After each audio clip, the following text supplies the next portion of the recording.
Hi అండి, నమస్తే. Welcome back to Shailaja's kitchen. నేను మీ శైలజ.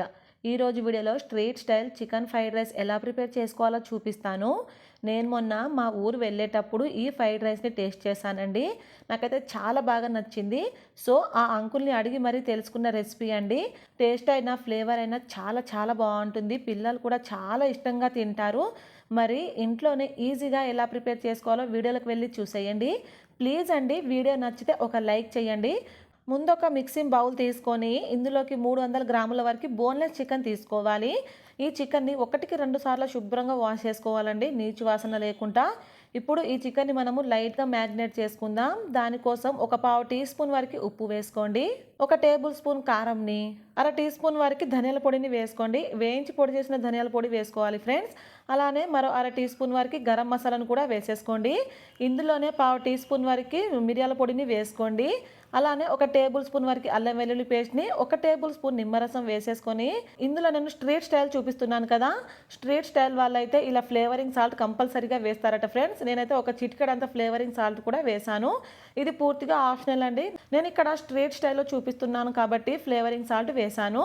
ఇలా బాగా కలిపేసుకున్నాక ఇందులోకి 2 టేబుల్ స్పూన్ల వరకు కార్న్ఫ్లోర్ వేసుకోండి. ఇన్ కేస్ ఇక్కడ మీ దగ్గర కార్న్ఫ్లోర్ లేకపోతే ఈ కార్న్ఫ్లోర్ ప్లేస్లో ఒక టేబుల్ స్పూన్ మైదా, ఒక టేబుల్ స్పూన్ బియ్యం పిండిని కూడా వేసేసుకోవచ్చు. అలానే ఒక ఎగ్గును తీసుకొని ఇలా వైట్ మాత్రమే వేసుకోండి ఫ్రెండ్స్, ఎల్లో వేసుకోవద్దు. ఇదంతా కూడా ఓసారి ఇప్పుడు బాగా మిక్స్ చేసేసుకోండి. మన కోటింగ్ చక్కగా కావడానికి ఒక టేబుల్ స్పూన్ వరకు ఆయిల్ వేసేసుకొని ఇదంతా కూడా బాగా మిక్స్ చేసేసుకోండి. ఇలా కలిపేటప్పుడు మీకు ఇలా కొంచెం కోటింగ్ అనేది లూజ్గా అనిపిస్తే మరొక టేబుల్ స్పూన్ కార్న్ఫ్లోర్ కానీ మైదా పిండి కానీ వేసేసుకోవచ్చు. కానీ పిండి ఎక్కువగా వేస్తే మనకు పిండి పిండిగా ఉండిపోతుందండి. అలానే ఇందులో మెయిన్ సీక్రెట్ వచ్చేసి ఒక టేబుల్ స్పూన్ వరకు వాటర్ వేసేసుకొని బాగా మిక్స్ చేసుకోండి. ఇలా వాటర్ వేయడం వలన మనం ఇది ఆయిల్లో ఫ్రై చేసేటప్పుడు కోటింగ్ అనేది ఊడిపోకుండా ఉంటుంది. ఇలా బాగా మిక్స్ చేశాక దీనిపైన మూతను పెట్టేసుకొని ఒక హాఫ్ అన్ అవర్ పక్కన పెట్టేసుకోండి. మనకు చికెన్ బాగా నానుతుంది. ఒక హాఫ్ అన్ అవర్ తర్వాత ఇప్పుడు దీన్ని మనం డీప్ ఫ్రై చేసుకోవాలి. నెక్స్ట్ స్టవ్ ఆన్ చేసి ప్యాన్ పెట్టుకొని ఇందులోకి డీప్ ఫ్రైకి సరిపడా ఆయిల్ వేసుకోండి. ఆయిల్ కూడా కొంచెం తక్కువే వేసుకోండి ఫ్రెండ్స్, మళ్ళీ మనం రీయూజ్ చేసుకోం కదా. మంటని లో ఫ్లేమ్లోనే పెట్టేసుకొని చికెన్ని వేసేసుకొని బాగా ఫ్రై చేసుకోవాలి. ఇలా చికెన్ వేసాక మంటని హై టు మీడియం ఫ్లేమ్లోకి అడ్జస్ట్ చేసుకుంటూ చికెన్ని బాగా ఫ్రై చేసుకోవాలి. మనము చికెన్ అనేది లో ఫ్లేమ్లో ఫ్రై చేస్తే చికెన్ అనేది రబ్బర్గా ఉంటుంది ఫ్రెండ్స్, జ్యూసీగా ఉండదు.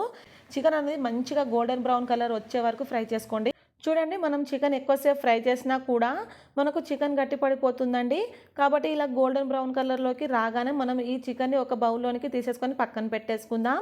మనం మ్యాగ్నేట్ చేసి పెట్టుకున్న చికెన్ మొత్తం కూడా ఇదే విధంగా ఫ్రై చేసేసుకున్నాక ఇది కాస్త చల్లారాక నెక్స్ట్ మనము దీన్ని చిన్న చిన్న పీసెస్గా కట్ చేసుకుందాం. ఇలా చిన్న చిన్న పీసెస్ కట్ చేయడం వలన మనకు సాసులు కరెక్ట్గా పడతాయి.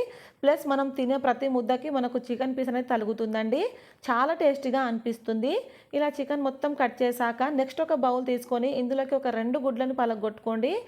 నేను ఇక్కడ 2 గుడ్లతో చూపిస్తున్నాను కదా, మీరు కావాలంటే 3, 4 కూడా వేసుకోవచ్చు. ఇలా కలిపేటప్పుడే ఒక పావు టీ స్పూన్ ఉప్పు వేసేసుకొని బాగా బీట్ చేయండి. ఈ ఎగ్గుని మీరు ఎంత బాగా బీట్ చేస్తారో మనకు ఎగ్గు అనేది అంత ఫ్లఫీగా వస్తుంది. ఇలా ఎగ్గుని ఒక 2-3 నిమిషాలు బాగా బీట్ చేశాక నెక్స్ట్ మనము స్టవ్ ఆన్ చేసి ప్యాన్ పెట్టుకోవాలి. మీ దగ్గర ఐరన్ కడాయి ఉంటే ఐరన్ కడాయిలో చేసుకుంటే కూడా చాలా బాగుంటుందండి ఈ రెసిపీ అనేది. నేనైతే ఇక్కడ నాన్ స్టిక్ ప్యానే పెట్టుకున్నాను. ఇందులోకి 3-4 టేబుల్ స్పూన్ల వరకు ఆయిల్ వేసేసుకొని ఆయిల్ అనేది బాగా హీట్ చేసుకోవాలి హై ఫ్లేమ్లో. ఇలా ఆయిల్ బాగా హీట్ అయితే మనం ఎగ్గు వేయగానే చూడండి ఎంత బాగా పొంగుతుందో. ఇలా ఎగ్గు బాగా పొంగాక స్లోగా రెండొక వైపు తిప్పేసుకొని చిన్న చిన్న ముక్కలుగా కట్ చేసుకోండి. అలానే ఈ ఎగ్గుని కూడా మీడియం ఫ్లేమ్లో ఫ్రై చేసుకోండి. ఒక 2-3 నిమిషాలు ఫ్రై చేసుకుంటే సరిపోతుందండి, మరి ఎక్కువగా ఫ్రై చేయాల్సిన అవసరం లేదు. ఇప్పుడు చూడండి, మనకు ఒక 2-3 నిమిషాలకి ఎగ్గు కూడా బాగా ఫ్రై అయింది. ఈ ఎగ్గుని ఒక ప్లేట్లోనికి తీసేసుకొని రెడీగా పక్కన పెట్టేసుకుందాం. నెక్స్ట్ ఇదే ప్యాన్లో ఒక 2 టేబుల్ స్పూన్ల ఆయిల్ వేసుకోండి. ఆయిల్ అనేది బాగా హీట్ అయ్యాక ఇందులో సన్నగా తరిగిన వెల్లుల్లి రెబ్బలను వేసేసుకొని హై ఫ్లేమ్లో ఫ్రై చేసుకోవాలి. ఇప్పటి నుంచి ఈ ప్రాసెసింగ్ అంతా కూడా హై ఫ్లేమ్లోనే చేసుకోవాలండి. ఇలా వెల్లుల్లి రెబ్బలు కొంచెం గోల్డెన్ బ్రౌన్ కలర్లోకి వేగాక ఇందులోకి ఒక టేబుల్ స్పూన్ వరకు బీన్స్ని, ఒక టేబుల్ స్పూన్ క్యారెట్ ముక్కల్ని, ఒక టేబుల్ స్పూన్ వరకు ఉల్లిపాయలను వేసేసుకొని హై ఫ్లేమ్లోనే టాస్ చేసుకోండి. ఒక 2 నిమిషాలు ఇలా బాగా వేగితే సరిపోతుందండి, మరి ఎక్కువగా వేగాల్సిన అవసరం లేదు. ఇది ఇలా కాస్త వేగాక ఇందులోకి పావు టీ స్పూన్ వరకు ధనియాల పొడిని వేసుకోండి. అలానే పావు టీ స్పూన్ గరం మసాలా, మరొక పావు టీ స్పూన్ వరకు వైట్ పెప్పర్ పౌడర్ని వేస్తున్నాను ఫ్రెండ్స్. ఈ రెసిపీలో వైట్ పెప్పర్ పౌడర్ చాలా చాలా టేస్ట్ని ఇస్తుంది. కంపల్సరీగా వేయండి. ఈ పొడులు వేసాక మంట హై ఫ్లేమ్లోనే ఉంచేసుకొని ఒక్క నిమిషం టాస్ చేసుకోండి. ఇన్ కేస్ మీకు ఈ పొడులు కొంచెం మారుతుంది అనుకుంటే 1 టేబుల్ స్పూన్ వాటర్ వేసేసుకొని టాస్ చేసుకోండి. ఇప్పుడు ఇందులోనే మీ రుచికి సరిపడా ఉప్పుని వేసేసుకొని బాగా మిక్స్ చేసేసుకోండి. మనం ఉప్పు ఎక్కువగా వేయొద్దండి, ఎందుకంటే మనం వేసే సాస్లలో ఉప్పు ఉంటుంది. అలానే మనం చికెన్ మ్యారినేట్ చేసేటప్పుడు కూడా ఉప్పు వేసాం కదా, ఆ ఉప్పుని సరిచూసి ఉప్పు అనేది వేసుకోండి. నెక్స్ట్ ఇందులోకి 1 టేబుల్ స్పూన్ వరకు రెడ్ చిల్లీ సాస్ని వేసుకోండి.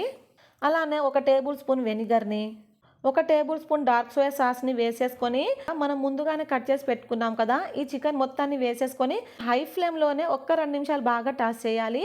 ప్రతిసారి చెప్తున్నాను ఫ్రెండ్స్, మనం ఈ ప్రాసెసింగ్ అంతా కూడా హై ఫ్లేమ్లోనే చేసుకోవాలి. అప్పుడే మనకు ఇది స్మోకీ ఫ్లేవర్ వచ్చేసి స్ట్రీట్ స్టైల్ టేస్ట్ వస్తుంది. నెక్స్ట్ ఇందులోకి మనం ముందుగానే పొడి పొడిగా వండుకున్న అన్నాన్ని వేసేసేయండి. నేను ఇక్కడ నార్మల్ రైస్తోనే చూపిస్తున్నాను, మీరు కావాలంటే బాస్మతి రైస్తో కూడా ప్రిపేర్ చేసుకోవచ్చు. అలానే నేను ఇక్కడ అన్నం వచ్చేసి ఉప్పేసి ముందుగానే వండుకున్నానండి. మనం ఫ్రై చేసి పెట్టుకున్న ఎగ్ కూడా వేసేసుకొని హై ఫ్లేమ్లోనే దబదబా మనం బాగా టాస్ చేసుకోవాలి. ఇలా టాస్ చేసేటప్పుడే ఇందులోకి 1/2 టీ స్పూన్ వరకు వైట్ పెప్పర్ పౌడర్ వేసుకోండి. ఒక పావు టీ స్పూన్ వరకు బ్లాక్ పెప్పర్ పౌడర్ కూడా వేసుకోండి. నెక్స్ట్ దీని మీద 1 టేబుల్ స్పూన్ డార్క్ సోయా సాస్ని వేసేసుకొని మంట హై ఫ్లేమ్లోనే ఉంచేసుకొని బాగా టాస్ చేసుకోండి. అంతేనండి, చాలా టేస్టీగా అనిపిస్తుంది ఈ రైస్ అయితే. మనం అచ్చం బయట స్ట్రీట్ స్టైల్లో తింటాం కదా, అదే టేస్ట్తో ఇంట్లోనే ఈజీగా ప్రిపేర్ చేసుకున్నారు కదా. ఇలా ప్రిపేర్ చేసుకున్నాక స్టవ్ ఆఫ్ చేసేసి వేడివేడిగా సర్వ్ చేసుకోవడమేనండి. ఇలా ప్రిపేర్ చేసి పెడితే మా పిల్లలైతే క్షణాల్లో ఖాళీ చేసేసారు, అంత టేస్టీగా ఉంది ఫ్రెండ్స్. మీరు కూడా తప్పకుండా ట్రై చేసి మీకు ఎలా కుదిరిందో నాకు కింద కామెంట్స్లో చెప్పండి. ప్లీజ్ అండి, ఈ వీడియో మీకు నచ్చితే నా ఛానల్ని సబ్స్క్రైబ్ చేసుకొని పక్కనే ఉన్న బెల్ బటన్ని క్లిక్ చేయండి. Thank you for watching.